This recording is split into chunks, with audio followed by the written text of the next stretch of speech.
내용을 이제 우리가 마무리하면서 또 에스라가 경험했던 그 경험이 각 모든 부분에게 모든 분들에게 있기를 바라고 또 제게 경험한 아름다운 하나님의 산 역사를 나누는 시간이 되도록 하겠습니다. 에스라가 직면한 이 에스라서의 큰 도전은 바로 성전 회복, 이것을 통해서 정체성을 회복하는 것이죠. 성전 중심으로 우리의 신앙의 근거가 회복되는 일, 그리고 또 하나는 진정한 신앙의 부흥과 개혁을 위해서 말씀이 회복되는 일이 절대적으로 필요했습니다. 과연 이 도전을 에스라는 어떻게 극복을 했을까? 실제 이 에스라의 도전은 지금 우리가 살아가는 모든 신앙, 그리고 우리 교회 가정 안에서 우리가 넘어야 될, 그리고 하나님이 주신 도전이죠. 이를 극복하기 위해서, 이를 해결하기 위해서 하나님께서 에스라에게 말합니다.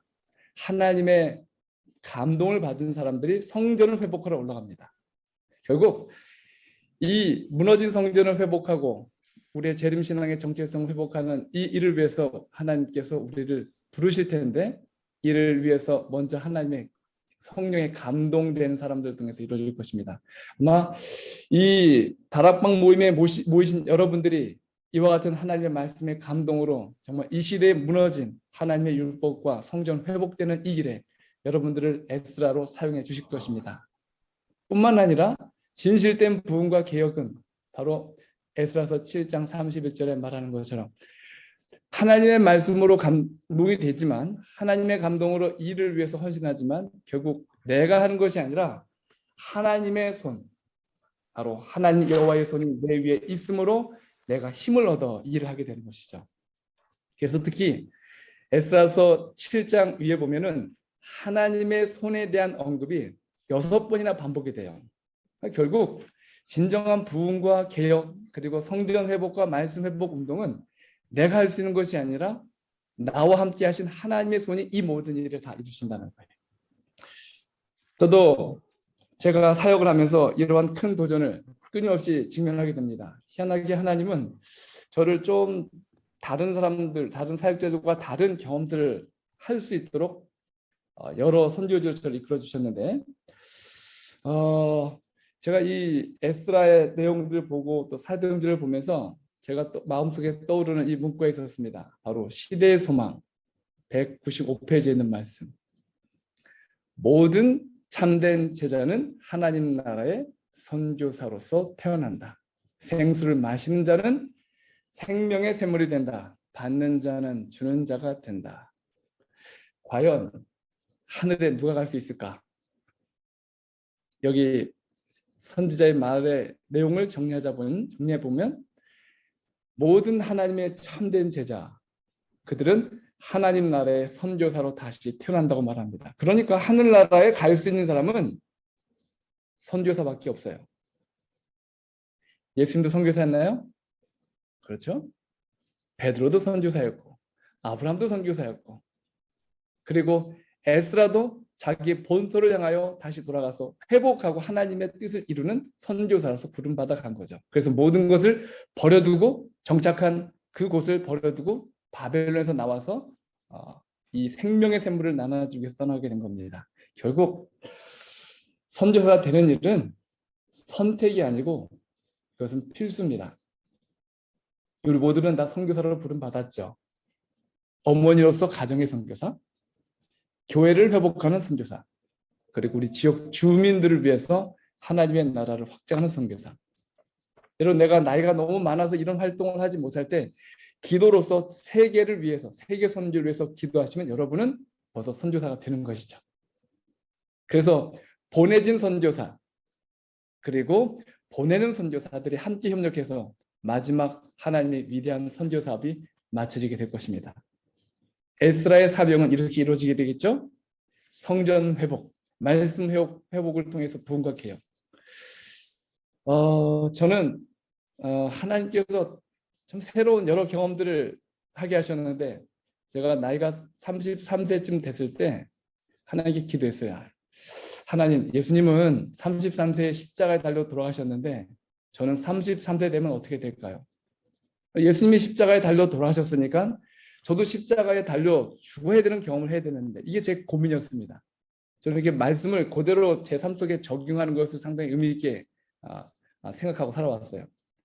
그래서 예수님의 제자면 33세 그분이 돌아가신 것처럼 나도 그 길을 가야 된다라는 생각을 가지고 계속 기도했었습니다. 제가 33세 되는 때에 안수를 받았어요. 그것도 제 생일날.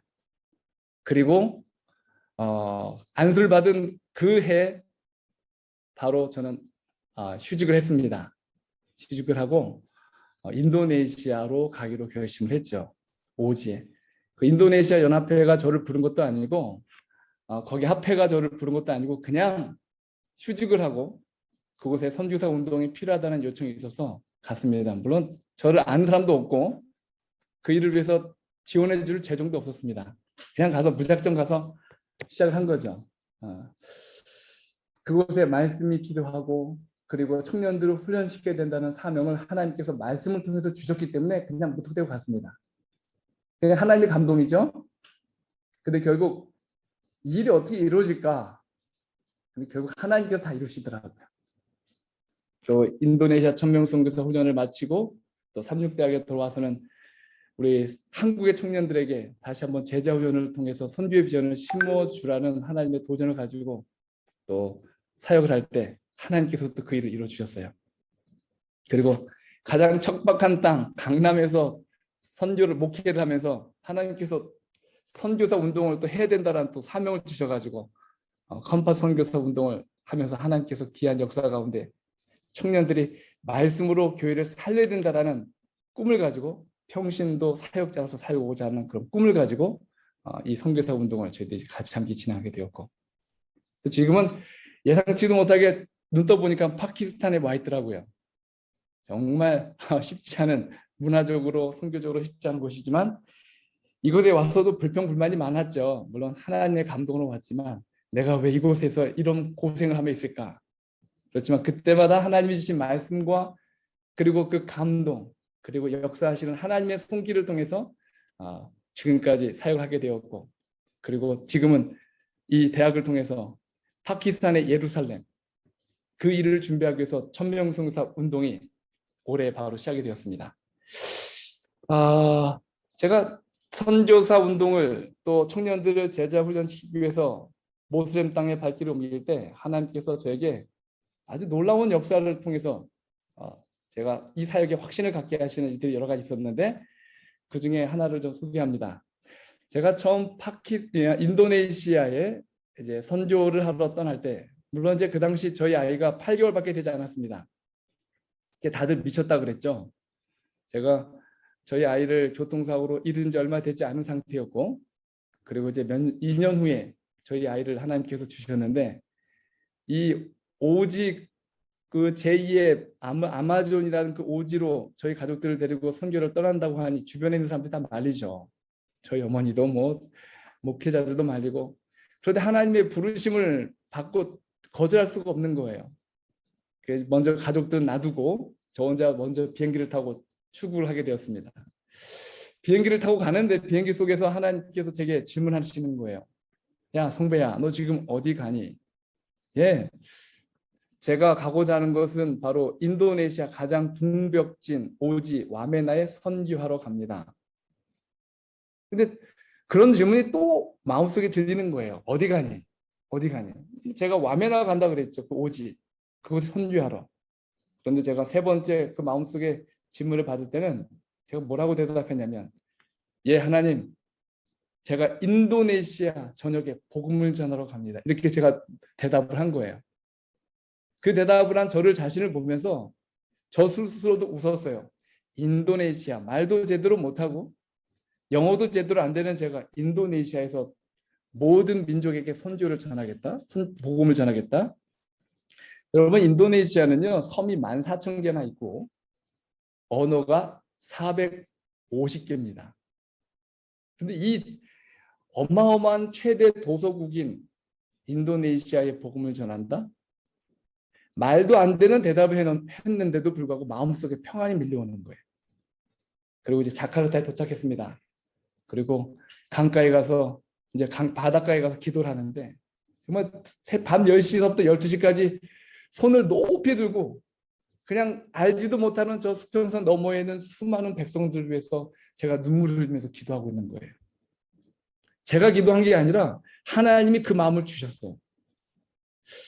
이제 저는 인도네시아에서 선교하기 위해서 비자를 이제 수속을 밟아야 되는데, 인도네시아에서 선교사 비자 받는 일이 쉬운 일은 아닙니다. 그런데 뭐 이제 내무부에 들어가서 이제 비자 담당하시는 분들을 만나서 비자 서류를 받는데, 그분들이 선교사 비자를 내준 적이 없는 거예요. 모슬렘 국가에 선교사 비자를 받으러 오는 사람이 있을 수가 없죠. 모슬렘 국가인데. 근데 저는 그 당시 제가 재정이 뭐 누가 지원이 되는 상태가 아니고 여러 어려움이 많았기 때문에 저는 비자 연장할 비용을 줄이기 위해서 선교사 비자가 필요했습니다. 찾아가서 선교사 비자 달라. 당신은 소속이 어디냐? 제가 대답을 못하는 거예요. 인도네시아 연합회가 저를 초청한 것도 아니고 저 혼자 가니까 제가 소속이 없는 거예요, 제대로. 당신 소속된 가서 추천서를 받아와라. 제가 무턱대고 이제 인도네시아 연합회에 찾아갔습니다. 그리고 엘리베이터를 타고 2층으로 올라가는데 갑자기 문이 열려요. 근데 한 여자분이 들어옵니다. 저를 보더니 깜짝 놀래요. 당신 어떻게 여기 있어요? 저 본 적 있으세요? 그분이 말하기를 어젯밤 꿈속에서 저를 봤다라는 거예요. 어젯밤에 꿈속에서 당신을 봤는데 얼굴에서 빛이 환하게 비치다라는 거예요. 그리고 잠에서 깼는데 당신을 지금 엘리베이터 안에서 봤다 이거예요. 그리고 하는 말, 제가 뭘 도와드리면 되겠습니까? 제 비자 문제를 얘기를 했더니 그분이 하는 말, 선교사님 걱정하지 마세요. 지금부터 당신이 선교사 마치는 그 기간까지 모든 비자 비용과 절차를 제가 다 알아서 해결하겠습니다. 그래서 제 비자 문제가 다 해결됐어요. 저는 오지에 있기 때문에 오지에 들어가면 거기에 물도 없고 전기도 없고 전화도 할 수 없는 곳이에요. 제 비자 문제 생기면 제가 연락을 받을 수 없기 때문에 불법 체류자가 될 수밖에 없는 그런 어려운 오지예요. 그런데 저는 그 비자에 대해서 아무런 고민하지 않고도 선교 생활할 수 있는 길을 하나님이 열어주신 거예요. 하나님 살아계십니까? 살아계세요. 하나님의 감동 그리고 하나님의 손으로 일이 이루어지는 거예요. 제가 이제 이 비자를 해결하고 난 후에 이제 오지에 올라가서 정글에 있는 청년들을 모아서 선교사 훈련을 해야 되잖아요. 그런데 제가 있던 그 오지는 걸어서는 갈 수 없는 곳입니다. 그리고 이 와메나 그 파푸아라는 곳은 한국의 4배의 크기예요. 굉장히 큰 섬입니다. 그 섬에 다니면서 청년들을 모아서 훈련시킨다는 거 쉬운 일이 아니죠. 그런데 제가 어떻게 선교사 훈련을 해야 되는가 이런 고민을 가지고 파푸아에 도착하자마자 카페를 찾아갔습니다. 선교부장님을 만나기 위해서. 그런데 선교부장님이 안 계셔서 그분이 사시는 주소를 받았습니다. 그리고 그날 그 주 일요일에 이 선교사 이제 선교 운동을 위해서 선교부장님을 찾아뵀어요. 우리 스티븐 디케 목사님 집을 찾아갔습니다. 아침 7시였는데 집에 노크를 하고 기다리고 있는데 사모님이 저를 안으로 초대했습니다. 소파에 앉아 있는데 목사님은 주무시고 계셨어요. 제가 소파에 앉자마자 목사님이 잠에 깨셔서 나오셨어요. 그리고 저의 안부를 묻는 것이 아니라 그냥 다짜고짜 이상하다 이러면서 말을 잇지 못하는 거예요. 그래서 목사님 무슨 일 있었습니까? 어젯밤에 자다 꿈을 꿨는데 화인 여사를 봤다라는 거예요. 난생 처음 화인 여사를 꿈속에서 봤대요. 이 종이를 나눠주면서 모여있는 사람들에게 자기 이름을 적어내라 그래서 자기 이름을 적어냈습니다. 그런데 화인 여사가 스티븐 디케 목사님의 적어낸 이름 종이만 돌려준 거예요. 그리고 이렇게 질문했습니다. 스티븐 디케, 당신의 이름이 스티븐 디케인데 왜 이렇게 이름을 적었는지 설명해 달라는 거예요. 종이를 받아보니까 자기 이름을 적은 것이 아니라 거기에 MM으로 적어서 낸 거예요. 자기도 이 MM의 뜻을 몰라서 이게 뭐지 하다가 잠에서 깬 거예요. 제가 이 꿈 이야기를 듣고 소름이 쫙 돋았어요. 그리고 제가 다니엘처럼 그 꿈을 해석해 드렸어요. 목사님, 그 꿈의 MM의 약자는 미셔너리 무브먼트의 약자입니다. 그게 MM이에요. 이분이 깜짝 놀라는 거예요. 그제서야 이분이 저한테 묻는 거예요. 당신 누구야?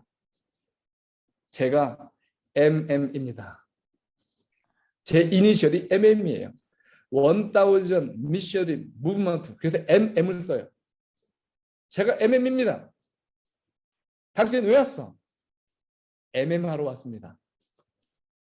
내가 뭘 하면 돼? 당신 저와 함께 MM을 해야 합니다. 하나님 살아계시죠? 제가 이분에게 선교사를 모아달라고 그랬어요. 저는 오지로 올라가서 훈련을 준비할 테니까 청년들이 필요합니다. 모아주십시오.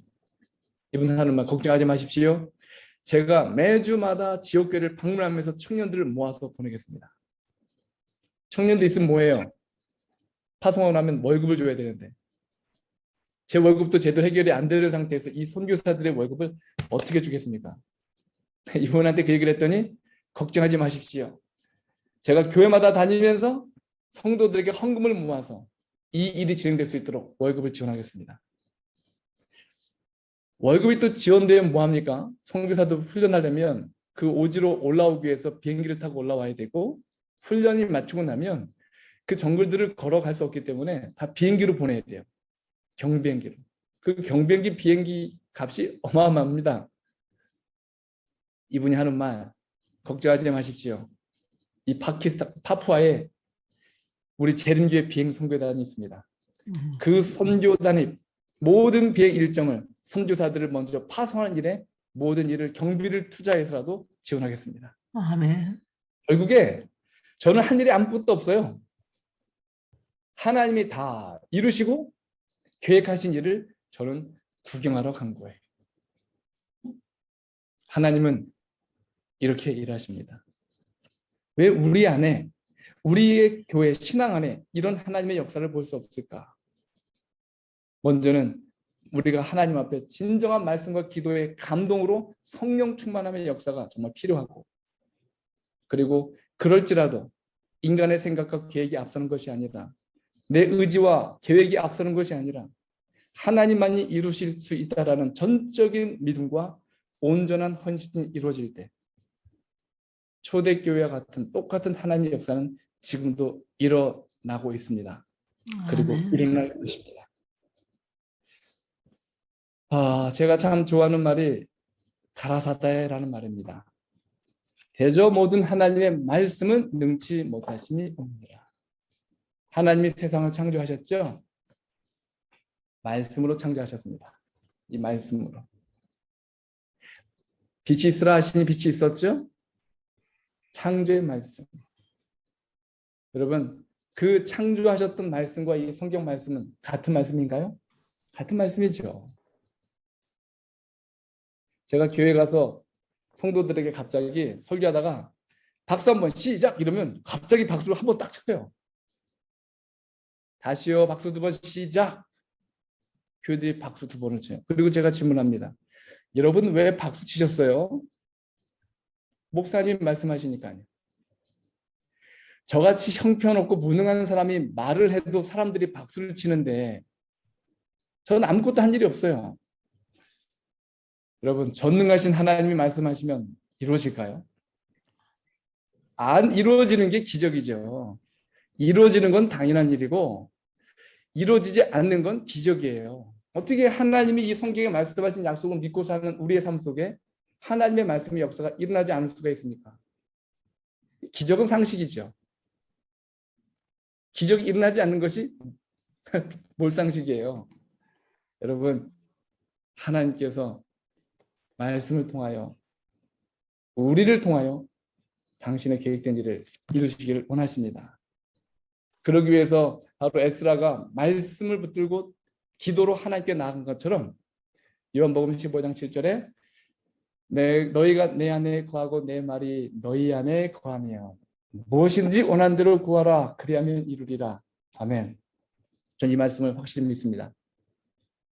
내가 말씀의 약속을 붙들고 그 말씀의 뜻을 의지하여 구하기 시작하면 하나님이 원하시는 일을 그분이 그대로 이루어 주실 거예요. 제가 이제 이 파키스탄에 와서 사역을 한 지 이제 5년째 되고 이제 6년째 돼 갑니다.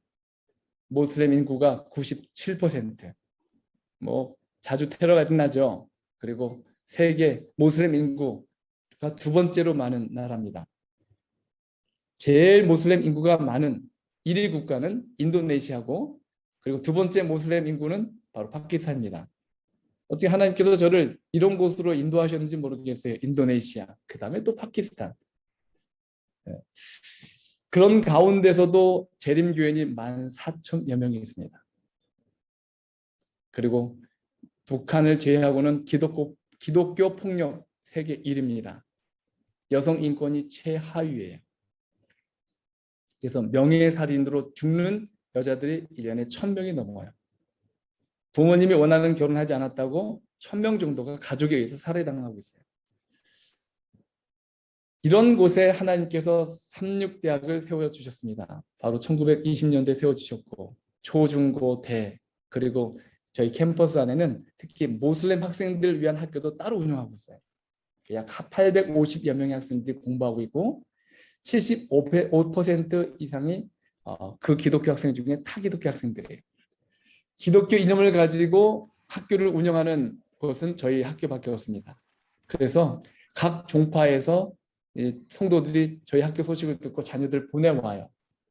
이들만 잘 훈련시켜서 재림기별을 깨닫게 하여서 보내기 시작하면 저희 학교는 그냥 학교가 아니라 선교센터가 되는 거죠.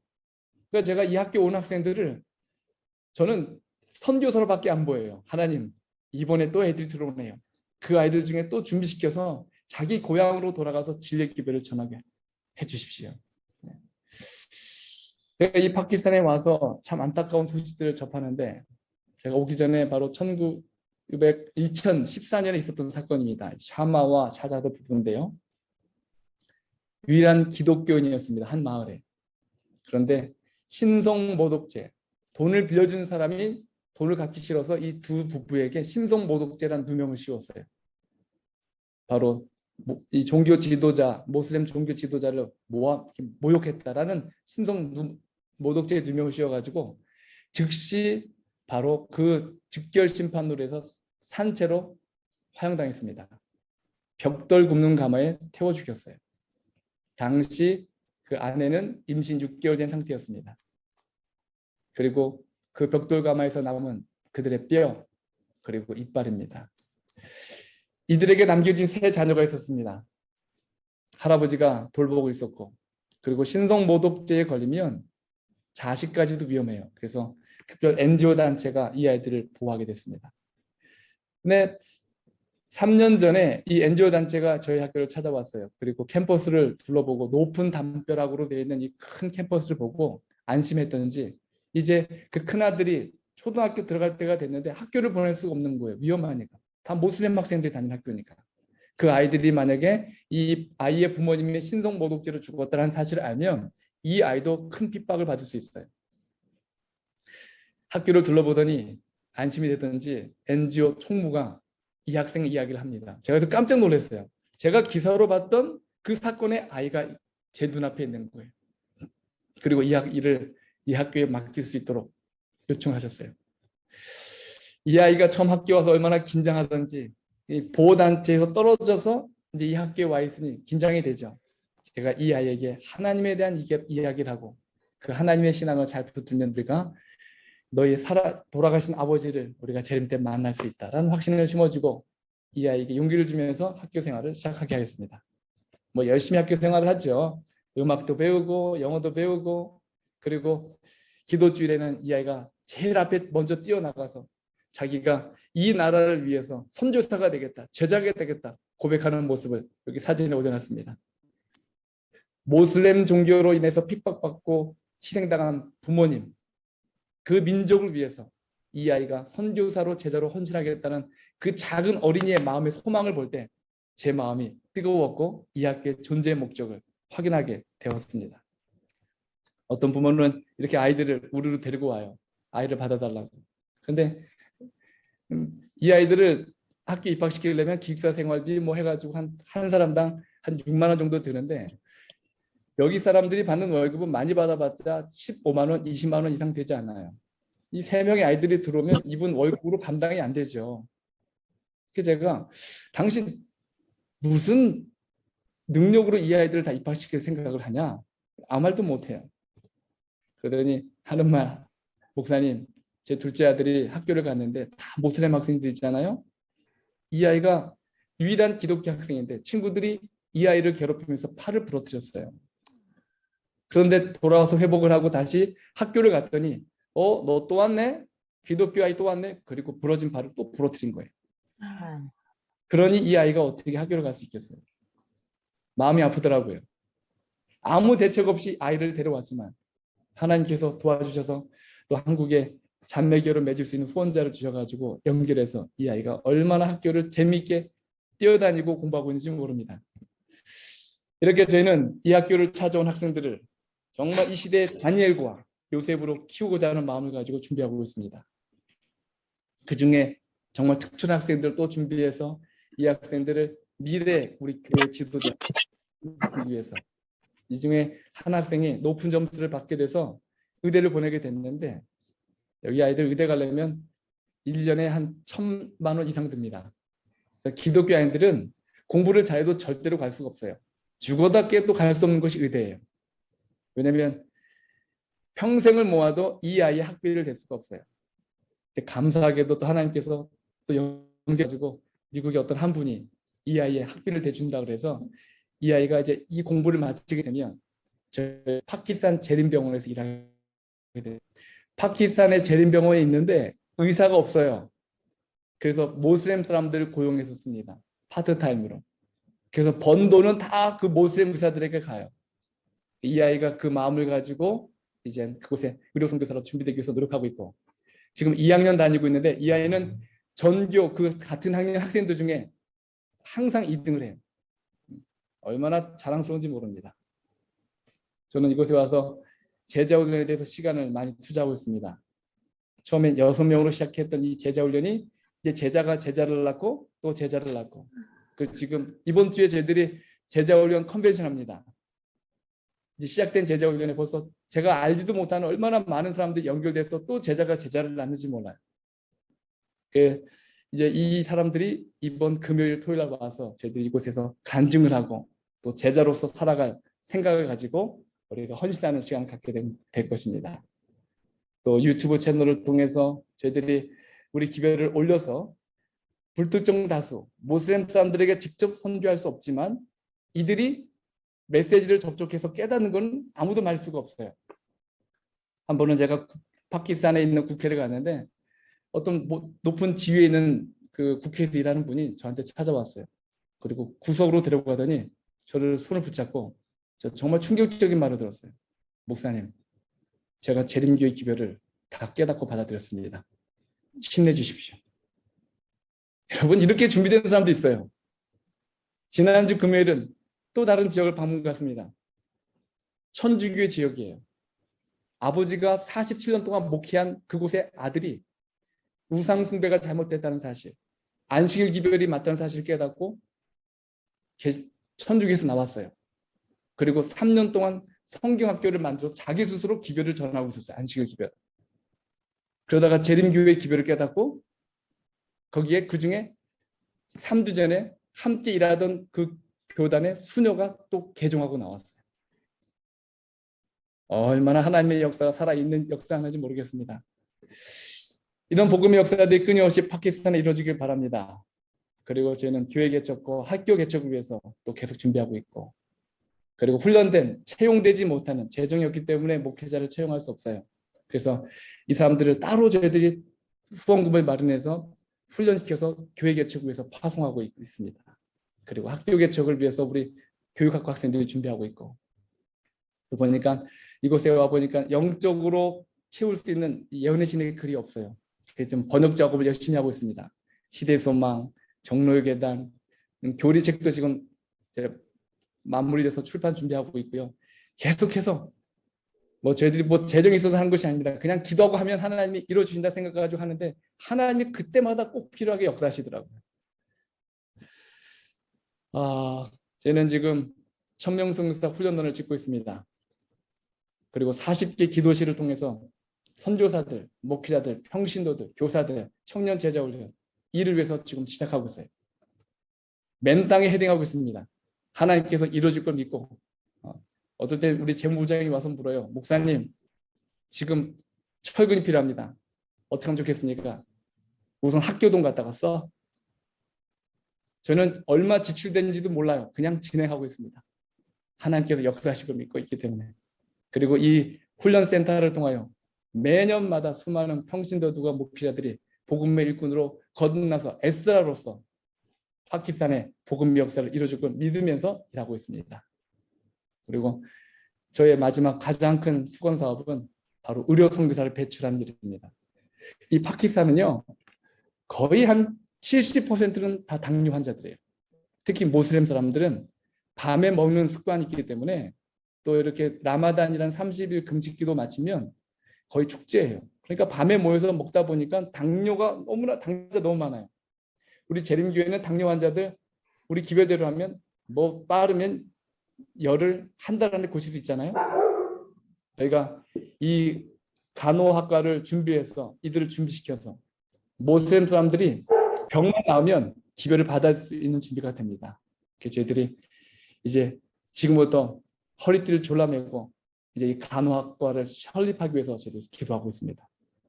하나님이 이 모든 일을 통해서 마지막 시대에 당신의 뜻을 이루어줄 것을 믿습니다. 마지막으로 짧은 간증으로 마치겠습니다. 파키스탄에 제가 와서 전도회를 첫 진행하는데 12년 동안 저희 파키스탄 36대 다역에서 전도회를 진행한 적이 없었어요. 전도회 하자, 목표 세우자, 몇 명 할까? 30명 침례자 주자라는 거예요. 제가 기도하고 하나님께 받은 목표는 150명이었어요. 150명 침례자 받. 그리고 기도를 하고 준비하는데 이 파키스탄 사람들이 진행이 안 돼요. 준비가 안 되는 거예요. 일주일 전에 하도 답답해가지고 제가 저와 함께 기도하는 분들에게 문자를 뿌렸습니다. 기도해 주십시오. 우리 지금 계신 여러분들에게 여러분들처럼 문자를 보내서 기도해 주십시오. 그랬는데 전도회 시작하는 날 800명이 모였어요. 운동장에 텐트를 치고 막 그 텐트에 모여서 마치 장마풍회처럼 진행하는데 800명 중에 150명 침례자가 나올까? 저도 의심스럽더라고요. 그리고 말씀을 마쳐지고 마지막 기도회를 하기 위해서 사람들을 불러 모았습니다. 그리고 손을 얹고 기도해 나가는데 그 중에 한 사람의 몸속에 귀신이 들어간 거예요. 갑자기 넘어지더니 발악을 하고 비명을 지르고 전도회가 아수라장이 됐죠. 저도 하나님께 정말 간절히 구하면서 기도했습니다. 결국 이 여인의 몸에서 귀신이 나가고 또 전도회장 밖에 있던 한 남자에게도 똑같은 상황 속에서 귀신이 들어가는데 그 귀신이 나갔어요. 이걸 보자 사람들의 마음속에 정말 하나님의 역사를 경험하게 된 거예요. 그리고 난 다음 날 2,000명이 모였어요. 그리고 안식일에는 157명의 영혼이 침례를 받게 되면서 파키스탄에 선교의 불씨가 붙기 시작했어요. 이를 통해서 끊임없이 전도회와 그리고 또 각 곳에서 합회에서 전도회를 계획하고 복음의 역사들이 확장돼가는 일을 보면서 하나님이 우리의 기도를 통해서 이루어주시는구나. 여러분, 이렇게 여러분의 기도로 많은 선지효지가 도움을 받고 있습니다. 여러분의 기도를 통해서 이런 하나님의 역사를 경험할 수 있도록 제게 축복을 주시니 정말 감사드리고 이 시대의 에스라로서 말씀의 부흥과 정말 우리의 예배가 회복될 수 있는 이 일을 위해서 여러분이 쓰임받게 된 하루 되기를 바라면서 말씀을 마치겠습니다. 시간이 좀 지났네요. 아멘. 아멘. 감사합니다.